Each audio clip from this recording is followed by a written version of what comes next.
It shows that I just read that. Hold on. I just read that. The Rus were part and parcel with the Franks. They were allies. They were the same fam. They rocked side by side. They went to war side by side against the Jacobins, because these titles are being taken by that time. This is not the actual tribe of Jacob.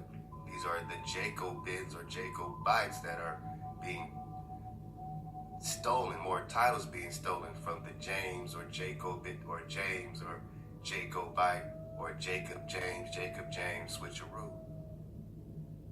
Because all these names, you know, pretty much mean the same thing. So you can take the titles and you can have a whole nother James.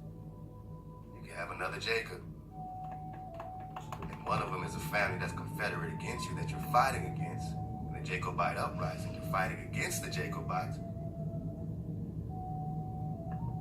And one, you know what I'm saying, is a tribe that's being oppressed, a tribe that's fighting, a tribe that's having a Braveheart situation, just trying to unite the common man. Trying to fight for the common man. We're just talking. Miquam. It says, according to oral tradition, the Miquam nation heard the first prophet. Okay? And that's the 7 fires. Okay? 7 fires. So it also says that originally the prophecy and the Ojibwe migration story were closely linked. However, the last half of the prophecy appears to apply to all people in contact of the Anishinaabe. Okay, it says consequently, with the growth of the Pan-Indian movement, that kind of sounds like the Pan-African movement. So when you talk about the Pan-Indian movements, are you talking about these Native Americans saying that they are the indigenous people and they're not? So it's that the Pan-Indian movement. Okay, with the growth of the Pan-Indian movement in the 1960s and the 1970s, it says concepts of the 7 fires of prophecy merge with other smaller other smaller teachings found among indigenous people in North America, forming a unified environmental, political, and social economic voice towards Canada and the United States. Okay, it says the 7 fire prophecy was originally taught among the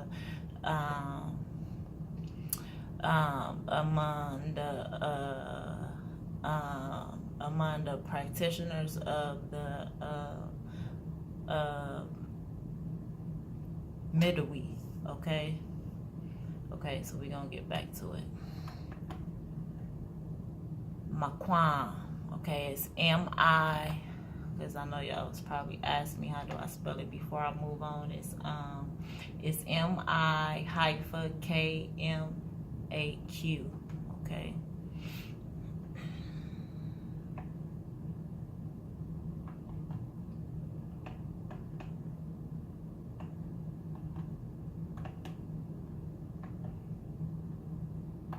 Okay, I'm gonna check that out.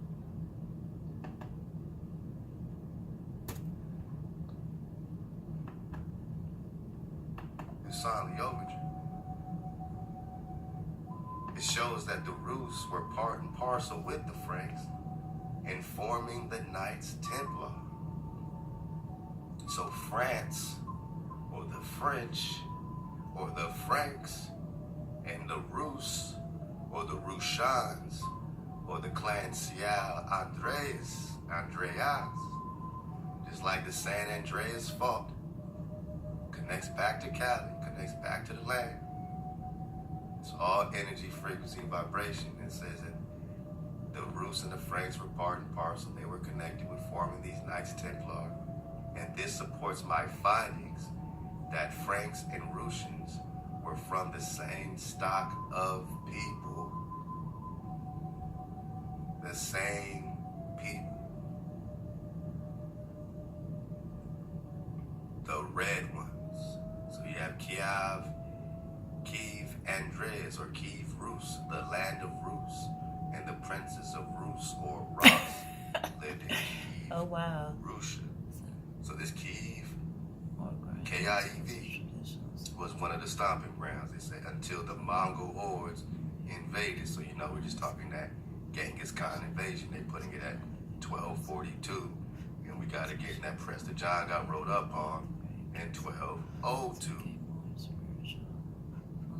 And man, we got some more drama. Let me get this right quick. You know, I'm going to get back to this Tucson. But you see what happens when we start digging. We just started digging on the sans culottes. The common people of the lower classes, man. The common folk, man. Check this out, family. I thought I got a great job about the Mechko. Mechko, first of Poland, was the ruler of the Polans from 960 until his death, a member of the Placed dynasty, the son of legendary Sidemost, grandson of Letzte. He was the father of Belosho first, the brave king of Poland. Most sources make Mechko the father of Sigrid the Haughty, the Nordic queen. To let y'all see it. And one of the source identifies her father as to get y'all to see it. Skogler Toast, and the grandfather of Canute. Sounds like Cain. Canute the Great. And the great-grandfather of Gunhilda of Denmark, man. And Canute the Great's daughter and wife of Henry III, Holy Roman Empire, Roma, interesting. We got the 900s popping off. And is this another phantom and duplicate? You know what I mean? Of something even deeper. That's a great dig type out. I mean, you can definitely dig from right here, because this is not what's being presented to you. You are not going to get it in history class. So because it's so foreign to you, don't block it out your head. When you see Poland and Romania, right, or Roma, you're just talking pomegranate, right? So stick with the Romas, and the Romas are connected to this Poland and this Turkey. And even when you get with this Turkey or this Turanians, then you still have the Tur, T-U-R, Torah. You have a Torah foundation in Mosaka, in Turkey. You see your Torah is still there, and you have a foundation there. Let's take it, man. Let's take it back to a little bit more of this beautiful, hijack free session with Leovicher, man. So I'm picking it up from right here. If the Republic, liberty, I'm on page 147. If the Republic, liberty, and equality gave the army never go well. His presence had that electrifying effect characteristic of great men of action. Quote, I put before them the position of the enemy and the absolute necessity of driving him off. The absolute necessity of driving them off. Now let's skip down right here. I have received your letter as well as the minutes of your meeting.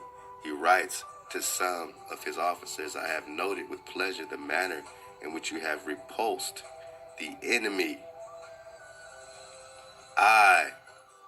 We're talking Tucson, we're talking hijack free. He said, I noted with pleasure the manner in which you repulsed the enemy. I love the fact that y'all are hijack slayers. And I have only praise for the way in which you have exterminated him with a courage worthy of good Republicans or revolutionaries. Quote, but I see citizens with much pain that the orders which I have given you 3 times running to move on to the territory of our enemies and drive them from it have not been put into execution. If you had condescended to execute the orders which I had sent to you, all the camps on the other side of the Arten Bonit would have been destroyed. You have trampled my orders into the dust. Oh man, so you thought Toussaint was just saying, hey man, you hijack free. Good to have you aboard. Nah man, he's letting them know like we need to be more hijack free. We need to be more hijack free. And if you had listened to my orders, we would have, you know what I'm saying, all the camps on the other side would have been destroyed. You have trampled my orders into the dust. His extraordinary abilities, his silence. Sometimes you gotta be silent. His sharpness of his tongue when he spoke. You know what I'm saying? It's like some people do too much talking, too much murmuring. They're never silent. They don't know how to be silent and observe. They always got to be a talking. His extraordinary abilities, his silence, the sharpness of his tongue when he spoke, kept even his most trusted officers at a distance. They worshiped him, but feared rather than loved him. Even Dessalines, the tiger, was afraid of Toussaint and his excessive reserve and aloofness, though they grew on him and would one day have their full consequences, were of inestimable value in those early undisciplined days. The troops often were without even food and had to go looking for sugarcane. Even when some arms did arrive in August, they were no good. I have received 2,000 guns, but they are in bad condition. I shall get them repaired. Many are too short, and these I shall give to the dragoons. Whoa! Whoa! Oh man, I wish they let me copy and paste on this daggone thing. I wish they let me copy and paste. You go get it, man. I'm on page 148 now. Why would they say dragoons, huh? Why would he say dragoons?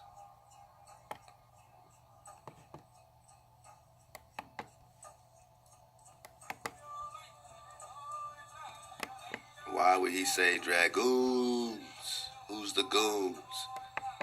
I'm a goon. I'm a goomba. Who's the goon? Who's the dragoon? Let me read it again. I shall get them repaired. Many are too short, and these I shall give to the dragoons. Many of the guns in the 7th and 8th regiments are no good. The British and Spaniards, having all they wanted, know the condition of Toussaint's men, sent agents among them, offering them arms and accoutrements, and good pay. From Laveau to the laborers, the British made their offers of money. But there is no record of any notable success with Toussaint's men, so they didn't sell out. The moral of the revolutionary army was too high, so they couldn't break through the morale, the energy, the frequency, the vibration of the revolution. Toussaint had the advantage of liberty and equality, the slogans of the revolution. They were great weapons in an age of slaves, but weapons must be used, and when he used them, with the fencer's finest or finesse and skill. Bands of Maroons infested the war area. The most powerful, a band of 5,000 under Dieudonné, Rigaud, and Bavos, were trying to get him to cooperate with them. But Dieudonné distrusted them, and he did not want to obey any mulatto, and entered into negotiations with the British.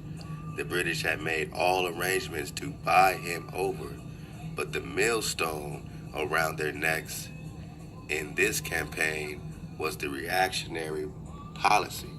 They could not even lie on a larger scale. It was too dangerous, and their rich allies would have deserted them at once. They had to be so careful even about making arrangements with Dieudonné that he got suspicious and withdrew. Bouval and Rigaud heard about Dieudonné's negotiation with the British and begged Toussaint to use his influence with a single one of his dictated letters. Toussaint changed the whole situation. And I'm going to read this part of the letter. We're going to keep it pushing, man, keep it flowing. Man, we are enjoying the Shabbat, you know what I mean, flow. You know what I mean? We're enjoying the revolutionary hijack free rest, the separate flow, the separation, the sign. And it's really interesting when you look at that word sign, like Chef Kenny just dropped the definition. And when you dig on the sign, the S-A-N, I mean, don't they do the same thing with Zion? They change it to Sion, S-I-O-N, instead of Z-I or Z-A-N, right? So you just have the Zion, these Zion people, these Zionese people that they're calling these common people in French, these Franks.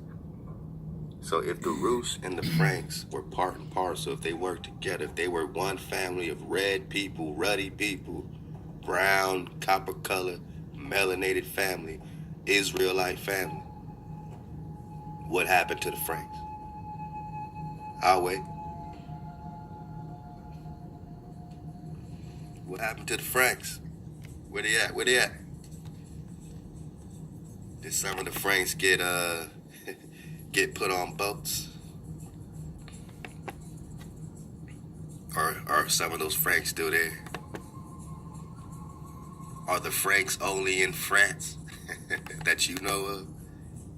Where's France? Let's go, man. Let's go, man. Let's go, man. Just a couple questions. Why? So here's this letter from Toussaint L'Ouverture. Dragoon Mountains. Excuse me, Dragoon Mountains. Looking at a great definition of maroon from Top Battle. You got Dragoon, Dragon, a soldier or musketeer who serves on horseback or on foot or on a dragon. As occasion may require. Their arms are a sword. These are knights, man. These are knights. Dragoon. To persecute by abandoning a place to the rage of soldiers. Wow. To enslave or reduce to subjection. That's what a dragoon is, man. So it comes from being, first you're a dragon ready to, hop on your dragon, right? You know what I'm saying?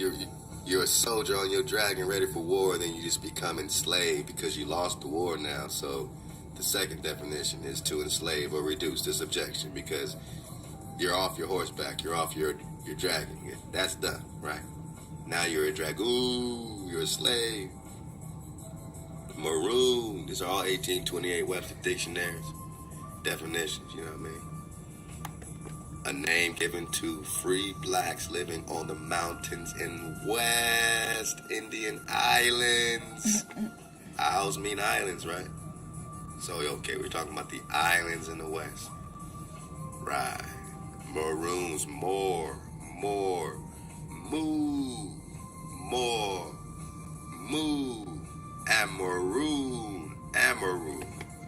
Amaroon. Get it? Amaru is just a dragon, right? Amaru is a dragon. Amaroon is just a dragon. Dragoon is just a dragon. Naga is just a dragon. And the dragon is just fire, water, air, and pure land. And you've been fighting for the purity of your land. KB said even the definition of maroon suggests we should be set apart. Con, KB. Con. Oh, we got a definition of a Frank, 1828. Let go. Ty Battle. Can we get a dragonfly? Applause. Ty Battle got an app for that. Let go.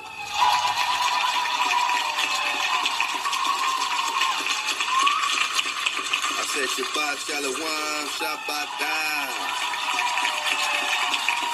Western land, or simply Franca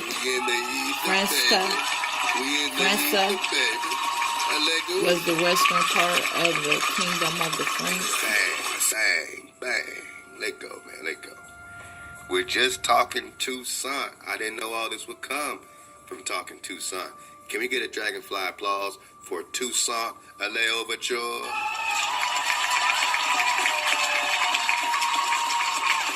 Can we get a dragonfly for all the dragoons?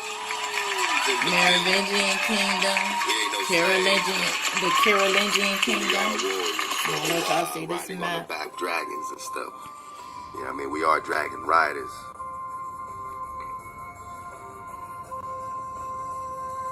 So, con, KB, that definition of maroon sure does suggest being set apart. Why am I showing y'all this?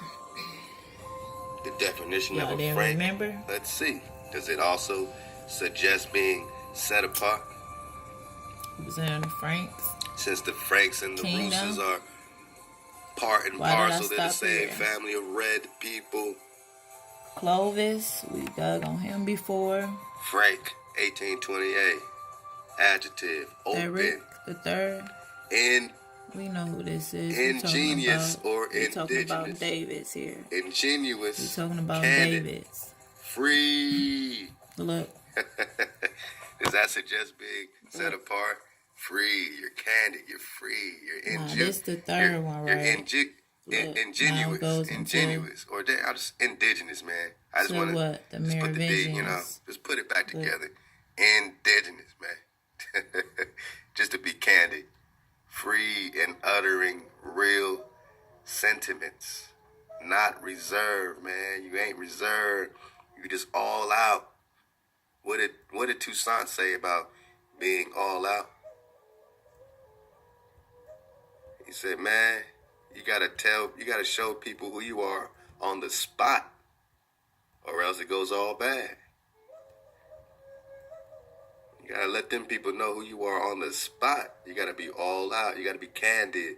You gotta be free. You gotta be frank. Freedom. Let go, man. Let's get this last bar, man. I know we got a Sparta to do. We got to drop a Sparta off here and there, man. You know, we got some hijacks lurking. Always. Let's see this letter. Let's read this letter from Toussaint, man. Get out of here. I cannot believe the painful rumors that are spread about you, that you have abandoned your country to ally with the English. Would it hire Marquette about the English and the Scottish arbor oath under no, man. As long as there's 100 of us left, man. As long as we got 100 of us left, we would never be under English rule.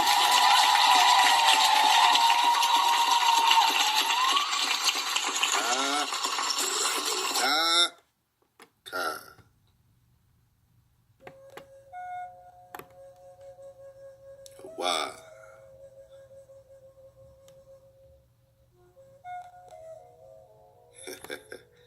Harmar said British Isles of the Nagas. David Arena said locked up with Phineas, man.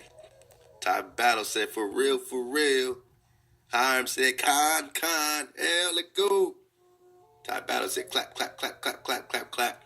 I think she tried to say Dragoon applause, let's go. Shabbat Shalom. Rival Mafia. We are free. We are free. We are free. I mean, what else y'all want to do right now, man? Look, man. I just want to be free. Okay. I don't have an agenda other than being free. Free, man. Freedom. That's a state of mind. That's a state of being. That's an action. What are we doing it for? Freedom. What's our intention?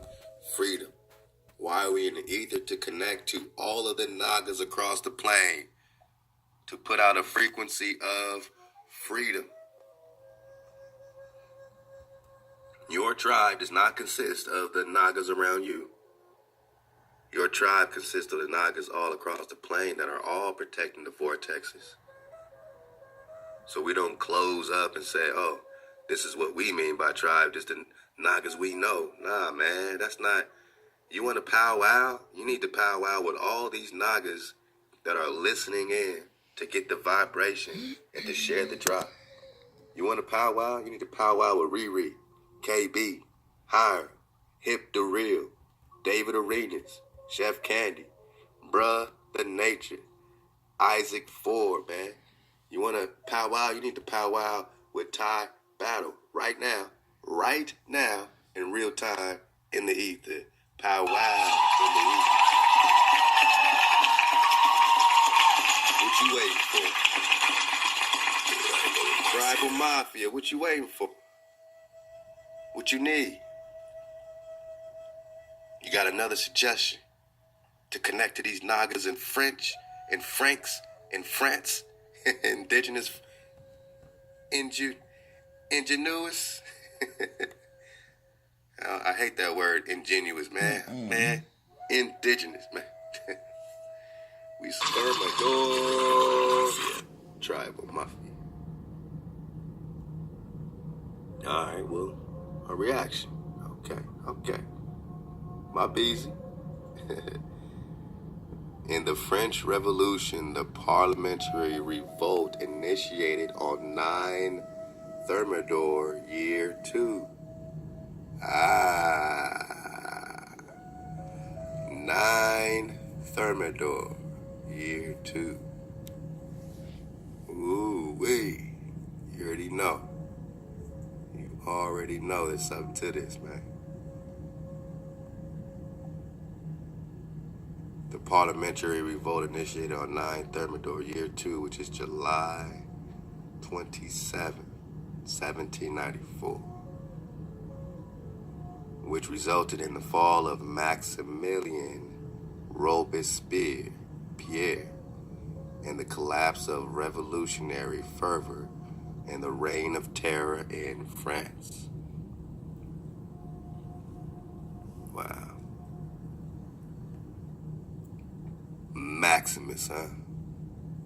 June 1794, France had become fully wary of the mounting executions. 1,300 in June alone. 1,300 in June alone. And Paris was alive with rumors of plots against Robespierre, member of the ruling committee of public safety and leading advocate of the terror. So on 8 Thermidor, or July 26, he gave a speech full of appeals and threats.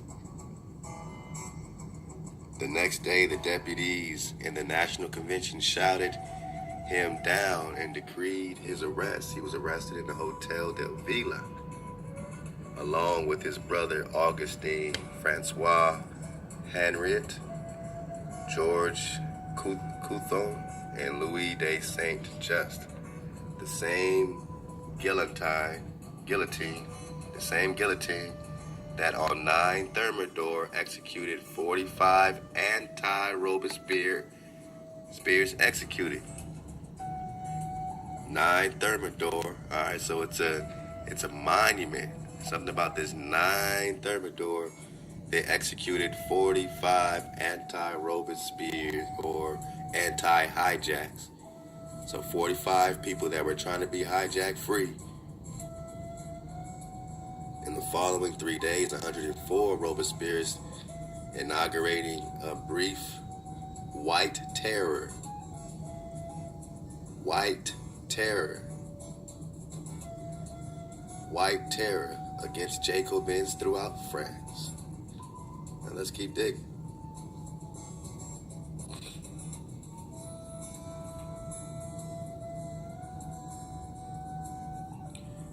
No, Now, when you click on Jacobins, you even got the Jacobin Club, by name Jacobins, formerly 1789 to 1792, Society of the Friends of the Constitution, or 1792 to 95, Society of the Jacobins, Friends of Liberty and Equality, French Club des Jacobins, Society des Jacobins, the most famous political group of the French Revolution, which became identified with extreme egalitarianism and violence, and which led to the revolutionary government from mid-1393 to mid-1794.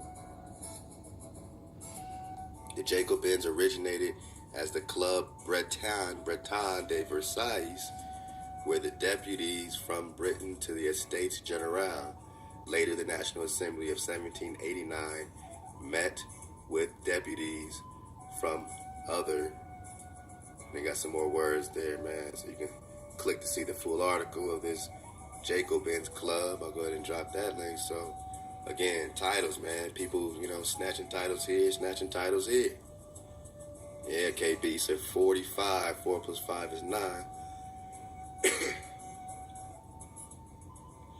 So this is the 1700s. So this is well after, the whole King James. But the Jacobins was already popping off then. So you had a section of Jacobins calling it then, and a section of Jacobins that was going to war against the so-called rebels of Scotland, or the Roots and the Picts that were fighting the Jacobins that were loyal to King James.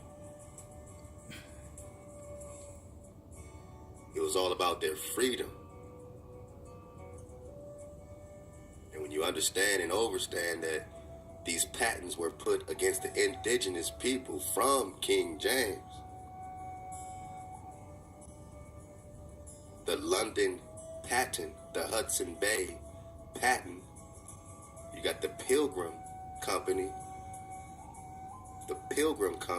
and the London Company patents issued from the office of King James in the 1600s. And then you have King Charles issuing patents. For what? For latitude and longitude. For who?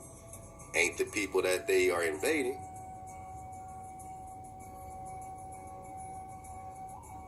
So this is the Jacobin uprising, and this is more connection to the 1700s version, where they're connected to these Jacobin clubs. So we got a lot of drop coming out of Tucson. This 9 Thermidor accords us all our rights, for which we are fighting, that you should let yourself be deceived by our ancient tyrants, who are only trusting one half of our unhappy brothers. Unhappy brothers. Again, when you got a Jacobite uprising, you have brothers, right? You have Esau, you have Moabites, you have Ammonites, you have all these people that should be brothers, but you have unhappy brothers. Lot is not happy with their lot. These people are not happy with their station, that the position they got with the Creator, the order the Creator has established. They're not happy. They're unhappy brothers. In order to load the other with chains. Chains, man. For a time, the Spaniards has blinded my eyes, but I did not take long to recognize their rascality. I abandoned them and have beaten them well. Come on, man. This is revolution. This is hijack free. They want you to be afraid to even talk about freedom. The minute you think freedom, you feel a fear spell. Well, shit. You should fear what you already know more than what you don't know. What you already know is that your slaughter is upon you. It's cowboy and Indians. Your history is stolen. Your land is stolen. Your priests are slaughtered. Your children have been slaughtered, raped, and mutilated. This is the frequency of Toussaint Louverture. This is the reality. He's not worried about money. He's not worried about his job. He's not worried about his house. You don't know what this is. This is foreign to you. This is zero compromise type shit.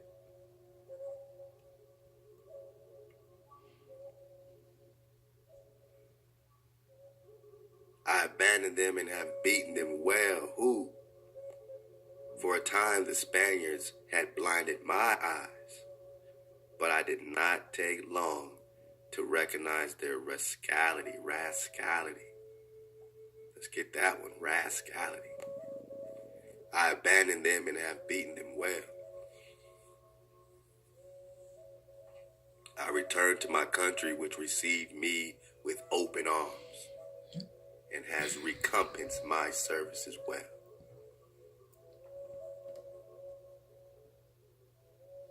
I beg of you, dear brothers, to follow my example.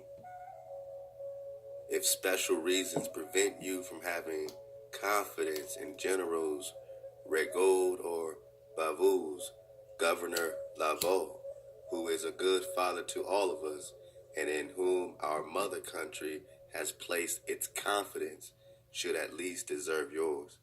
I hope that you would not refuse me, who am a black as yourself. Remember, this is being translated. So it's the best they can do in English, right? So remember, I hope that you will not refuse me, who am a black as yourself, and I assure you, wish nothing more than to see you happy, you and all your brothers. As far as I am concerned, I believe that our only hope of this is in serving the French Republic or Revolution. It is under its flag that we are truly free and equal. So he's doing the best he can do to align with the best version of freedom he could, the same way as William Wallace. This is how I see it, my dear friend, and I do not believe that I am making a mistake. The letter is worth an immediate second reading. Every sentence hits home. This is a comment on the letter. They say the letter is worth an immediate second reading. Man, every sentence hits home. And this is back from the letter. It says, if it is possible that the English have succeeded in deceiving you, if it is possible that you have become hijacked, if it is possible that the English have succeeded in deceiving you, believe me, my dear brother, abandon them. Unite yourselves to honest Republicans or revolutionaries, and all together let us chase these royalists from our country. They are rascals who wish to burden us again, and again, with those shameful chains. And again. These hijacks wish to burden us again with those shameful chains that we have had so much trouble to break. Have you broken your chains? Can you say that? He begged for unity. Remember, my dear friend, that the French Republic or Revolution is one and indivisible, and is that which gives it its strength, and has made it victorious over all its enemies. Unity, man.